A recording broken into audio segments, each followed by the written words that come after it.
রংপুর ৪ কাউনিয়া পীরগাছা আসনে জনতার ভোটে শাপলা মার্কা বিজয়ী হয়েছে। এই বাংলাদেশের জন্য এবং আমার এলাকার জন্য এমন বড় বড় কাজ করার সুযোগ আমাকে দেন, যাতে করে তার মধ্য দিয়ে সকলের ঋণ একেবারে শোধ হয়ে যাওয়ার একটা ব্যবস্থা হয়। আমি জানি না যে এত বড় দায়িত্ব, যে গুরুদায়িত্ব আমার কাঁধে আমার জনগণ এই রংপুর ৪ কাউনিয়া পীরগাছা আসনের মানুষেরা দিয়েছেন, সে দায়িত্ব আমি কতটুকু যথাযথ পালন করতে পারবো আমি জানি না। আমি সকলের কাছে দোয়া চাই যেন আমি আমার দায়িত্বটা সঠিকভাবে আমি পরিপালন করতে পারি। আমি যেসব প্রতিশ্রুতি দিয়েছি সেগুলো যেন আমি পরিপালন করতে পারি, তার থেকেও বেশি কাজ যেন আমি করতে পারি। আমার মানুষেরা যেভাবে আমার কথায় আমাকে প্রিয়পাত্র করে নিয়েছেন, আমি যেন কাজেও তাদের কাছে প্রিয়পাত্র হই।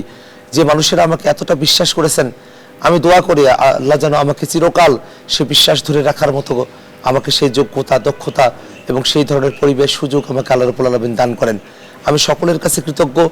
আমি এই আসনের প্রত্যেকটি ভোটারের কাছে কৃতজ্ঞ এবং আমরা নতুন একটা কাউনিয়া পীরগাছা আমরা করতে চাই, নতুন একটা বাংলাদেশ আমরা করতে চাই। বিশেষত এই রংপুর ৪-এর পাশাপাশি রংপুরের যে ৬টি আসন, সেখানে ৫টি আসনে দাঁড়িপাল্লা এবং একটি আসনে শাপলাকলি, অর্থাৎ ১১ দলীয় জোটের একটা বিজয় এই আবু সাইদের ভূমিতে, শহীদের ভূমিতে এই যে বিজয়, সেই বিজয়টা আমাদেরকে একটা নতুনের বার্তা দেয়। আমরা নতুন এক বাংলাদেশের প্রত্যাশায় আছি। আল্লাহ রাব্বুল আলামিন যেন আমাদের সেই প্রত্যাশাকে কবুল করেন, এটাই প্রার্থনা।